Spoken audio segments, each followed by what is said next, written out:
What's going on, guys? It's your boy Chris back at you with another one. If you're new to the channel, go ahead and subscribe, give me a thumbs up, ring the notification bell, hit me up on Twitter, TikTok, the community post. You already know the vibes, and I'm back at you with your Money in the Bank review. Even though it was pretty much WWE day, because the first show that came on was WWE AAA, what was it, Worlds Collide? It was originally supposed to be NXT versus AAA, but you know, things changed and it ended up being WWE and AAA Worlds Collide. And that was an overall fun show. Like, the match of the night for me, the match of the year, the match of the decade was the fact that you had Stephanie Vaquer and Lola Vice teaming up. I don't even remember who they faced, but you know, the fact that you had both Stephanie and Lola in the same ring together as a team, match of the year, man. Match of the year. But in all seriousness, like, you had Vikingo taking on Chad Gable in an amazing match. A lot of people were calling it a 5-star match. Like, it wasn't really 5-star for me, only because like you had some noticeable botches in there, and normally like botches don't really bother me, but they were kind of noticeable. But it was still an overall fun match. But the real MVP of that show, the AAA show, was Mr. Iguana. I think it's Mr. Iguana or Dr. Iguana. The man with the iguana, like the iguana puppet dude, that was the MVP. Because like, everybody loved this dude. I've never seen him wrestle before, but he is officially my favorite wrestler. I love him and his iguana. Like, there was one point where Lindsay Dorado ended up beating up the iguana puppet, and dude got booed out of the building because How dare you? How dare you do that to the iguana puppet? I think the iguana's name was La Yesna. Viva La Yesna, La Yesna for life.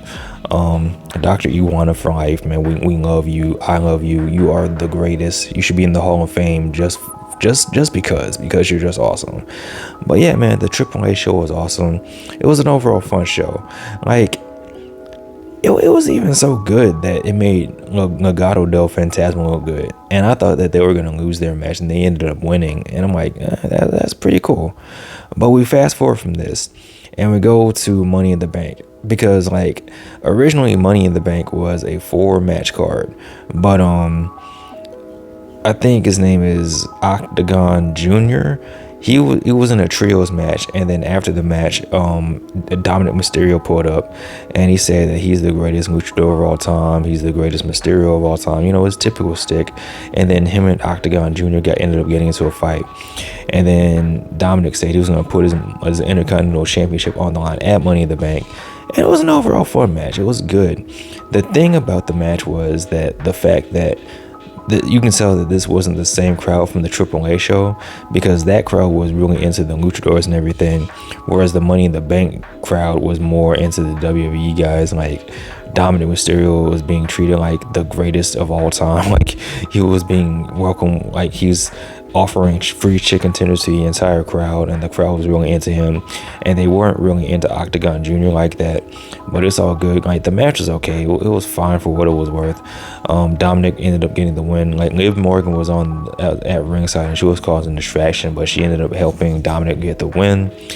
And you know, it was an overall fun match.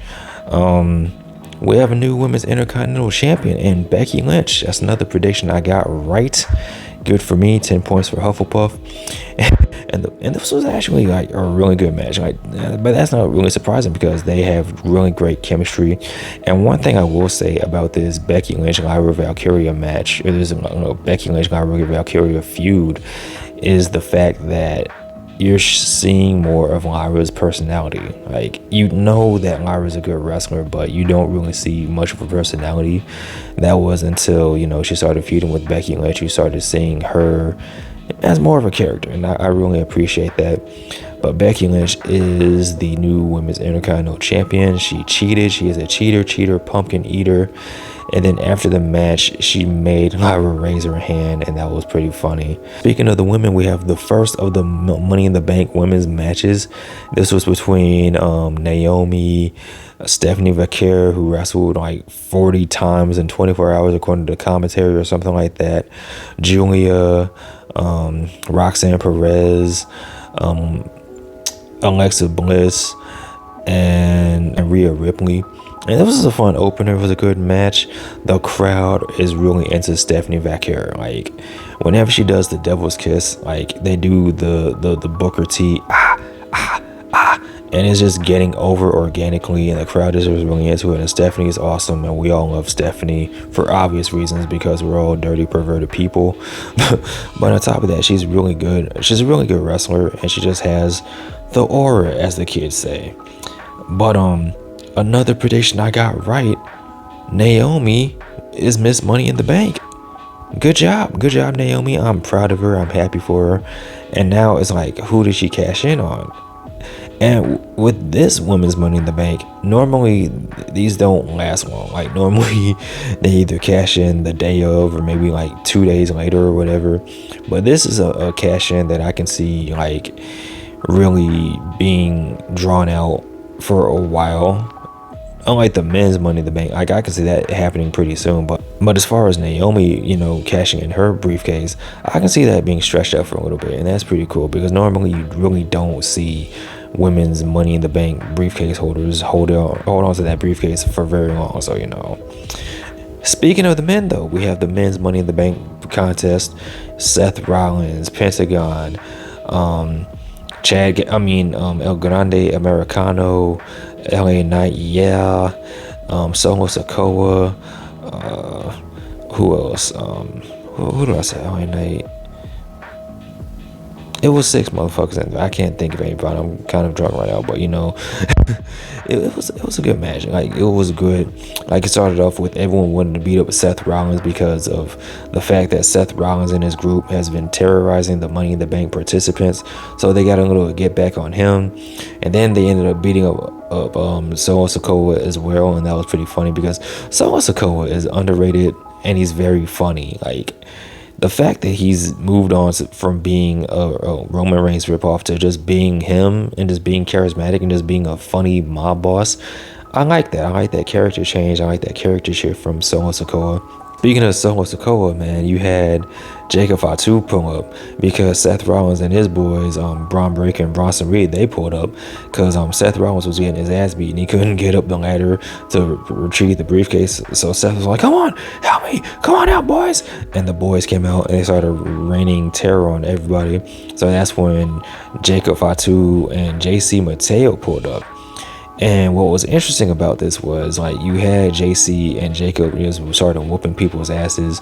I think it was Braun Breaker that ended up spearing JC Mateo through a table, but then Jacob Fatu started going off, and it looked like he was gonna help Jacob Fatu was gonna help Solo Sikoa win, until he didn't, because Solo was climbing the ladder.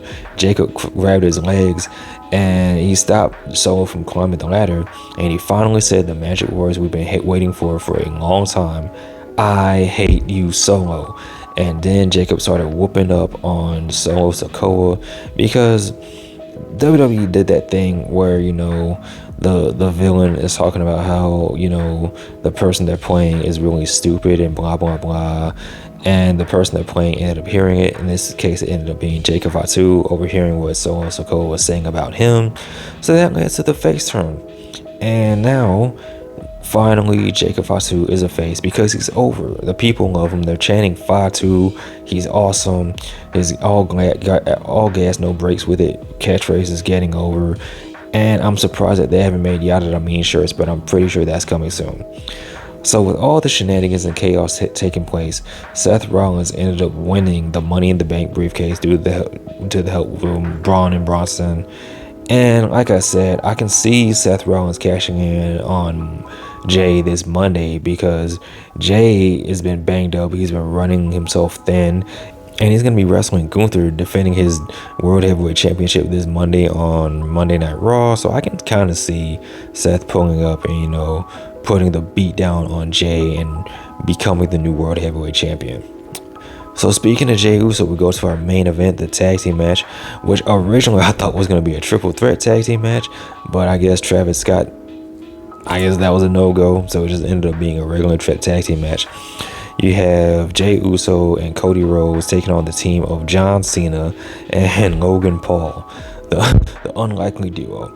So it started off kind of slow. Like, there was one point during the match where it looked like John Cena and Logan Paul were going to get into it. And then as this is happening, Jey Uso makes the hot tag to Cody Rhodes, and he starts doing his thing. And during the match, you know, it looked like shenanigans were going to take place. It looked like John Cena was going to cheat again, and he hit Cody Rhodes with the championship belt. And then out of nowhere, a person dressed in all black pulls up, and he starts putting the beat down on John Cena. It's like, is it Jimmy Uso? And it wasn't. It wasn't Big Jim. It was the man that knows Little Jimmy. It was R-Truth.